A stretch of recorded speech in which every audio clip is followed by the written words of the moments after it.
What the hell is happening at this table here? Kevin is doing the special.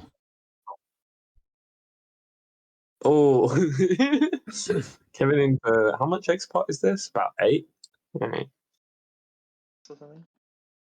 Wait, no, only 7 actually. Any guesses on the hands? Oh, Kevin has the nut blocker. Llama has no blocker.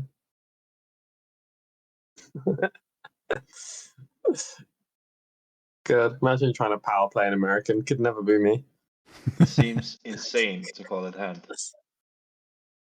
Well, last time you said that, you looked at the hand and it was there, and you said Llama's the goat. That's true. That happened literally today. It still just seems insane. But, I mean, I didn't even see like. It's single raise spots, and then Kevin c-bets small on the flop, Llama calls. On the turn he bets quarter, Llama calls, and on the river he says, I'm going for it. He jammed beautifully.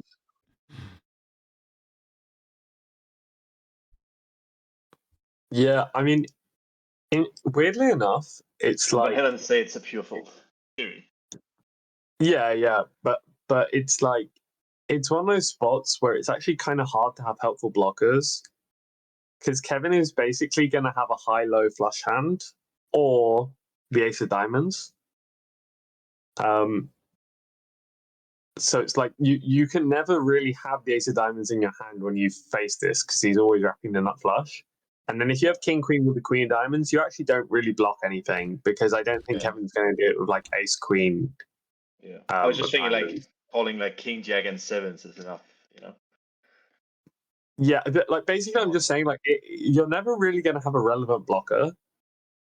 I mean, you can say that having like the queen of diamonds or like the jack of diamonds might be kind of helpful. They're at least like unblockers because you know obviously Kevin could be bluffing with like ace queen with the ace of diamonds, ace 10 with the ace of diamonds, right? As he was.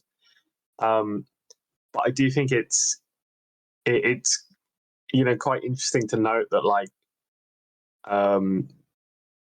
that it is actually hard. It is hard to have nice blockers here. I mean, like having a low flush would obviously be quite nice because you can block a bunch of the like high-low flush combos. But yeah, a lot of Llama's like flushes are blocked, and so then when you're looking for like, what about 10s? You know, when you're looking for something which is actually helpful beyond that, having like a random single diamond probably isn't actually that great, other than as like an unblocker. So like this one kind of I mean I would say having the queen kind of sucks. Do you think it range called here? Yeah, I mean I like if he's calling like if he's calling with like a rainbow queen or a rainbow 10, he's range calling him. But it is kind of like basically when Kevin's got this polar, it's like you can't be like I'll call when I have the ace of diamonds in my hand, you know, because you'll never have it. Because Kevin is always either bluffing with the ace of diamonds or has value with it. Like Kevin's never doing this with ace queen with the queen of diamonds. And he's never doing it with a queen high flush. This is like literally saying I either have like the nut flush or the nut blocker.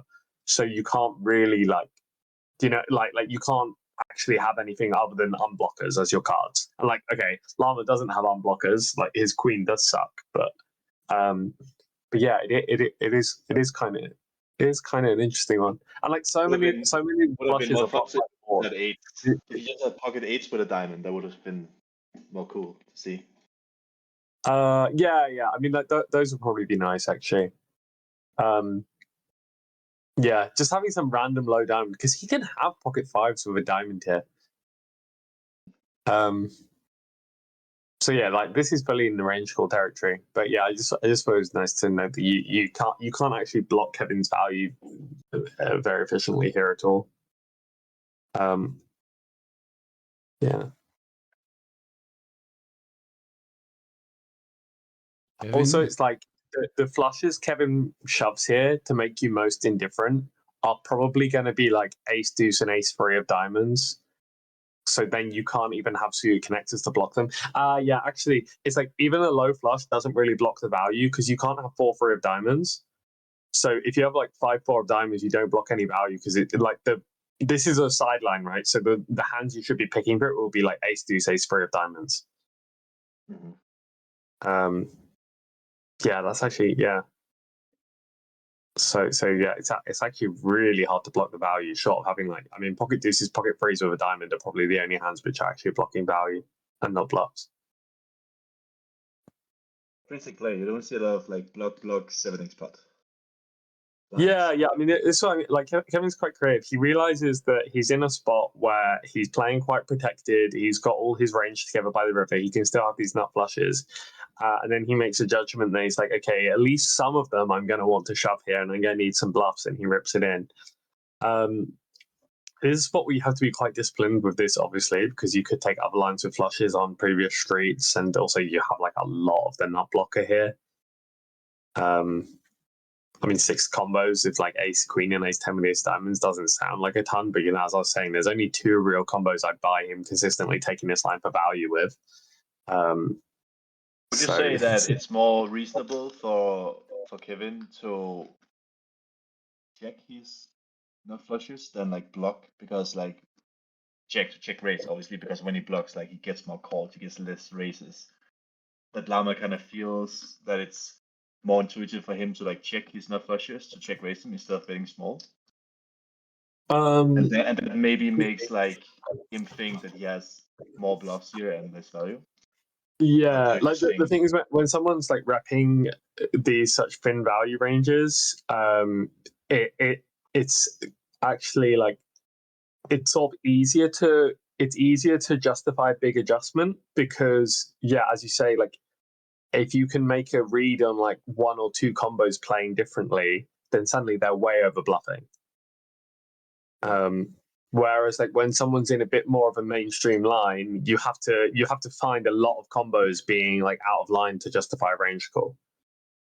Yeah.